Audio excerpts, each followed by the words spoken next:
न तुम इसको मानते हो न उसको मानते हो, कहते हो तो सहकारी होना चाहिए। अशुद्ध आहार तो तुम्हारा क्या होता, शुद्ध बुद्धि होती। शुद्ध आहार तो अशुद्ध बुद्धि होती, शरीर तुम्हारा निरोगी होता, फिर तुम कोई बीमारी नहीं लगती, ये रोग नहीं लगता, सब बिल्कुल साफ रहती एकदम। शुद्ध होता है तो शुद्ध बुद्धि, तो आप शुद्ध काम करते, और तो अशुद्ध बुद्धि है तो अशुद्ध काम करो। अब ये तो शरीर तो रुका हो गया, कौन देगा दवा? ऐसी ऐसी बीमारी फैलेगी कि आपको कई दिन में परदेश में विदेश में जाओगे ना, वहां भी दवा नहीं मिलेगी। तो यहाँ जाओगे हवाई जहाज पर, इतना रुपया 50,000 खर्च करोगे, 50,000 आने का, और वहां जाओगे तो कहेंगे डॉक्टर यहाँ दवाई नहीं इसकी, तो क्या करेगा? ये बात बता रहा हूं। तो कुछ बचाव भी सोचना चाहिए, कुछ अच्छे काम के भी सोचो अपने जीवन में। ठीक है तुमने कर लिया, तो मैं अपनी कहता हूं कि भाई आप कुछ अच्छा करो, जो कर लिया उसी में माफी मांगो कि भाई ये हमारा क्षमा हो जाए, और अब आगे नहीं करेंगे, जो करेंगे अच्छा काम करेंगे। तो अब अच्छा काम कीजिए आप, तो कम से कम जीवात्मा के लिए तो कुछ हो। अब पुराना जो जमा कर लिया कूड़ा कचरा, अगर कोई महात्मा मिल जाएंगे तो साफ हो जाएगा, और नहीं महात्मा मिले तो बच्चा है तो सब भोगना। वो तो कहता है कि मैं काल रूप हूं, सुबह शुभ कर्म का फल देता हूं। वो क्यों छोड़ देगा? उसका तो देश कर्मों पर ही बना, उसने तो पाप पुण्य का अधिकार आपको दे दिया, और इसी पर वो अटका हुआ। और जब पापी पुण्य खत्म हो जाएगा तो फिर देश कैसे चलेगा? तो सजा देगा, फिर आप कैसे करो? इसलिए सब बातों को सोचो। और बीड़ी तंबाकू हुक्का आप पी सकते हो, मैंने तो कभी पिया नहीं, मुझे तो उसका स्वाद मालूम नहीं कैसा होता। आप पी सकते, लेकिन जो हमारे बच्चे हैं, यानी जो 18-19 साल के हो गए, जिन्होंने अभी तक कभी बीड़ी, कभी हुक्का, और कभी मतलब है कि ये नहीं पिया, वो आप लोग कभी मत पीना। ये जो पीते हैं उनको पी लेने दो, बाकी ऐसा कोई नशा मत करो। हिंदू मुसलमान, छोटे और बड़े मनुष्यों, इंसानों की जो तुम्हारी बुद्धि पागल हो जाए, बताओ तुम सरेआम अपने धर्म को काट रहे हो, सरेआम धर्म पर यानी पैर रख करके उसको रोक रहे हो। ये काम कीजिए अपने धर्म को। तो जो आदमी जो अपने धर्म पर चलता, मानव धर्म पर, तो मानव धर्म में है क्या? दया, सत्यता है, सेवा है, आदर है, सदाचार है, एक दूसरे के काम, मोहब्बत और प्यार करो। ये मानव का अमूलक, ये मनुष्य धर्म है, ये मनुष्य के मतलब है कि गुण है। तो आपने सबका विसर्जन कर दिया, आप कह रहे हैं कुछ। तो मैं कोई ऐसी चीज कहूं कि भाई तुम कपड़े मत पहनो, खाना मत खाओ, फल मत खाओ, ये मत करो, दवा मत खाओ, और गृहस्थी में मत रहो, इसमें मत रहो, काम मत, तब तो एक बात भी मैं तो पहले चिल्ला रहा हूं कि भाई तुम घर छोड़ करके, खेती दुकान दफ्तर का काम छोड़ करके साधु मत बनना। भगवान मिलेगा, आत्म कल्याण होगा। ये मनुष्य मंदिर है, इसी में 24 घंटे भगवान बोलता है, उसकी आवाज 24 घंटे खुदा की आ रही है। लेकिन अब तुम बहरे हो गए, उसके लिए कोई क्या करे? कूड़ा कचरा तुमने जमा कर लिया तो तुम बहरे हो गए, अंधे हो गए। अब आवाज आ रही तुम्हारे कानों तक, जब बाहर के कान बंद हो जाए, यानी बहरे हो जाए, अंधे, तो यहाँ तक सूरज ही आकर के खड़ा हो जाए बहुत प्रकाश लेकर, तो तुमको क्या दिखाई देगा? तुम तो अंधे हो। कान आ रही यहाँ तक, आवाज आ रही बिल्कुल कानों तक, तो तुम मतलब ये सुन ही नहीं पाते, तो क्या करोगे? अरे तुमको तो समझना चाहिए कि भाई हम चीज जाने और समझे किसी महात्मा के पास जाए। तो दो आंखें देखो इधर, अब तुम इतने बड़े विद्वान हो, ये इंदौर नगरी है, मैं आपको सबको विद्वान समझता हूँ, मैं आपको पागल नहीं समझता। लेकिन अब यह है कि विद्वान होकर के भी तुम जानबूझ के पागल रहो, तुम कोई क्या पागल के काम करो तो पागल ही हो, लेकिन विद्वान का काम करना चाहिए। देखो ये शरीर है, ये पंचभौतिक है, ये जीवात्मा जिसको रूह कहते हैं, सोल कहते हैं, इसको जिसको सूरज कहते हैं, ये दोनों आंखों के बीचों बीच जहां बैठी है, इस दरमियान मेरी तरफ देखो, जहां बैठी है, ये मध्य भाग में बैठी है दरमियान। इधर देखिए, उसी जीवात्मा में एक आंख है और शरीर में 2 आंख, कितनी आंख हुई? 3 आंख हुई। समझ लोगे तो जल्दी आ जाएगा। ये जीवात्मा दोनों आंखों के बीचों बीच बैठी है। इधर नाक में नहीं है, ना इधर है गले में, न इधर है कहीं सीने में, न इधर नाभि में। ये यहाँ बैठी हुई, उसमें 1 कान है। उस जीवात्मा में 1 कान और शरीर में 2 कान, कितने हुए? 3 कान हो गए। देखो इधर ये जीवात्मा ये बैठी है दोनों आंखों के मध्य में, दरमियान में। उस जीवात्मा में 1 नाक, शरीर में 2 नाक, कितनी नाक हो गई? अच्छा, अब शरीर में 2 आंख, 2 कान, 2 नाक। तुम्हारी आंख और कान नाक बंद हो जाए तो दिखाई सुनाई और सुनोगे? दिखाई देगा? सुनाई देगा? तो फिर मतलब फिर जब इधर नहीं सुन सकते हो, इधर देख नहीं सकते हो, इधर की दुर्गंधी और सुगंधी सूंघ नहीं सकते हो, तो मतलब ये बात ही खत्म हो गई। इसी तरह से ये तुम्हारी तीसरी आंख और तीसरा कान और तीसरी नाक, ये तुम्हारी तुमने जो काम किए, यानी पाप पुण्य, ये बद और नेक, तुमने कूड़ा कचरा, इधर देखो ये डंडा है, ठीक है, ये मृतलोक का डंडा, ये इसके ऊपर मृतलोक है, इसी डंडे के नीचे। तो आंखें तुम्हारी कहाँ? इधर नीचे। तो जब आंख खोलोगे तभी तो बाहर दिखाई देगा, लेकिन जब तक तुम आंख बंद कर रखोगे तब तक कुछ नहीं दिखाई देगा कोई। और तुम जब तक मतलब ये कान तुम्हारे जब है, जब खोलोगे तभी तो सुनाई देगा। ये बाहर के कान खोलोगे तो सुनाई, और बंद रखोगे सुनाई यहाँ कुछ नहीं देगा। कोई बाहर की आवाज सुनाई आपको नहीं देगी, और कोई सुगंधी और दुर्गंधी आपको जरा भी नहीं आएगी। तो जब आप ये बंद हो गए तो ये देखो इधर डंडे पर, इस मनुष्य रूपी मंदिर में ऐसी जगह बैठे हो तो बीचों बीच में बैठा है ये तीसरी आंख इस डंडे के ऊपर है। ये जो मृतलोक का डंडा है, ये आकाश, ये आकाश को आंख खोली तब मालूम हुआ, लेकिन ये आकाश यही तक है। और इसके ऊपर में तीसरी आंख है, तीसरा कान, तीसरा नाक है। तो जब आपने जब इसके ऊपर पूरा कचरा जमा कर रखा, क्योंकि जीवात्मा का ये हृदय तो ये ऊपर है, ये हृदय नीचे नहीं है, ये तो इधर हृदय मन, इधर में देखो, इधर बुद्धि चित्त, इधर ये सब इसका काम है, आंख का, कान का, नाक का।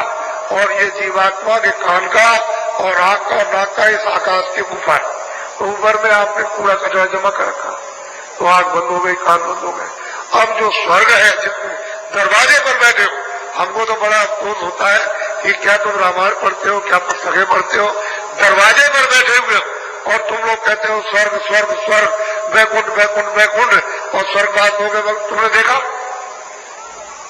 ये बताओ क्या भाई सो गया, क्या आपको मिला? यानी दरवाजे बैठे हो तुम, रूह को, जीवात्मा को नहीं पहुंचा सकते हो, सामने बैठे हो तो तुम्हारे ऊपर कूड़ा, तो किसी से मिलो तो कम से कम कोई ऐसी औषधि जड़ी ले लो उससे कि भाई हमारी आंख बंद हो गई और हम स्वर्ग में जाना चाहते हैं, वैकुंठ में, तो हमारी मतलब आंख बंद हो गई, ऐसी कृपा दया कर दीजिए कि हमारी आंख सब हो जाए। तो जो जानकार है, जिनकी आंख खुली हुई है, जिनके पास कूड़ा कचरा नहीं है, और मतलब ये जो जाते आते हैं, तो आपको सीधा रास्ता बता, सीधे चले जाओ, कोई दूर है सामने, लेकिन तुम्हारा कूड़ा कचरा अंबार पहाड़ लगे हुए, बस वो तुम्हारे ऊपर लगे हुए, उसके ऊपर तो उधर से तो सब दिखाई देता। तो वो जो स्वर्ग वैकुंठ है, उसमें कोई सुबह शाम होती है कि सूरज डूब गया और निकल गया, ये वहां कुछ, वो देव सृष्टि है, वो प्रकाशमान देव सृष्टि, यहां से शुरू हो जाती है देव सृष्टि, फिर ऊपर तो बहुत बड़ी बड़ी सृष्टि है। तो यहाँ तुम दरवाजे पे बैठे हुए हो और किसी से भेद नहीं लेते हो। अरे बगैर जुक्ति के तुम जाओगे उधर कैसे? तो तुम यही लगे पड़े हुए, 24 घंटे लगे रहते हो इसी काम में, क्रोध में, लोभ में, मोह में, अहंकार में, आसान में, तृष्णा में, झूठ में, छल में, कपट में, प्रेम में और हिंसा मार काट में, इसी में दिन रात कतरनी चलती है। तो ये बताइए तुम्हारी आत्मा का कैसे उद्धार होगा, कैसे निपटारा होगा? ये बेचारी 4 खानों से, 84 लक्ष योनियों से कैसे बचेगी और कैसे नरकों से, ये दोजख से कैसे छूटेगी? तो तुमको संभालो। अब बताते, तुमको समझाते, कहते भाई आओ 2 बात सुनो, कुछ आज सुन लेना, कुछ कल सुन लेना, कुछ आज समझ में आ जाएगी। 100 शब्द में से 1 शब्द आज, फिर कभी आना सुन लेगा तो फिर दूसरा शब्द समझ में आ जाएगा, फिर तीसरा भीख मार्गी, कोई बच्चा कहे कि मैं एक ही बार में पढ़ अच्छे लिख लूंगा, ये BA में पास कर तो टाइम लगेगा। ऐसे ही अपनी सनातन जो विद्या आध्यात्मिक ईश्वरी विद्या जब महात्मा मिलते हैं तो थोड़ा सा ठहर करके समझ ली जाती है, प्राप्त कर ली जाती है। ये वाल्मीकि वगैरह चोर थे, कहते हैं चोर थे, ये थे, वो थे, समझ गए। फिर आप बदनाम करते हो शंकर जी को, क्यों? मतलब है कि वो भांग पीते थे। शंकर जी भांग पीते थे? ये मतलब किताबों को भी बदनाम और देवता शंकर को भी बदनाम, वो भांग पीते थे। अरे उन्होंने तो उस दृष्टि को, तीसरी दृष्टि को खेल करके काम, क्रोध, लोभ, वो कर सब खत्म कर दिया। तो वहां ये है काम, ये नशे तो सब खत्म हो गए। आप कहते हो पीते थे, तो अगर मान लो वो पीते थे तो तुम क्यों पीते? तुम तो ज्ञानी नहीं हो, तुम्हारी तो दृष्टि नहीं खुली। लेकिन देवताओं को बदनाम करना आपको समझना, जिसको देखिए उसको ही, जिसको देखिए यही हाल है। तो असल में बात यह है कि अर्थ का नर्स हो गया, और जो कर्मों का रास्ता था कुकर्म हो गया, इसी से बिगड़ गए, बर्बाद हो गए। तो कुछ ले लो।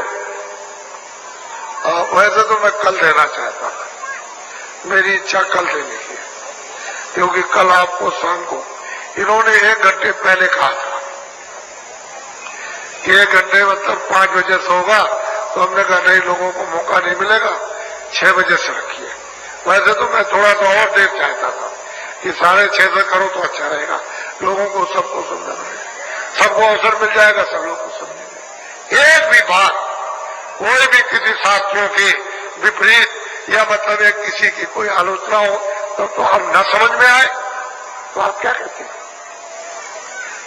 आपकी समझ में कुछ, अरे आपको तो मालूम होना चाहिए ये इतने लोग आते हैं, तो ये लोग कुछ समझे होंगे। अगर ये आलोचना करते होते इनकी, उनकी बुराई, किसी देवता की, किसी तीर्थ की, गिरवत की, अरे तीर्थ व्रत तुम समझते नहीं, आलोचना क्या? जब उसको जानते ही नहीं हो कि तीर्थ और व्रत क्या है, अरे मतलब है कि दरवाजा क्या, हरि का द्वार क्या है, तो यार जब नहीं जानते हो तो जो चाहो सो करो। लेकिन यह है कि जब जमन जाओगे तो सब बात आपकी समझ में। तो यही मनुष्य शरीर है जिससे आत्म और मतलब परमात्मा ज्ञान प्राप्त किया जाता और उसका दर्शन किए जाते हैं, दूसरा घड़ी थोड़ी है, यही है। इसी में व्याख्या बैठ के होती है, इसी से, इसी से किताबें लिखी गई।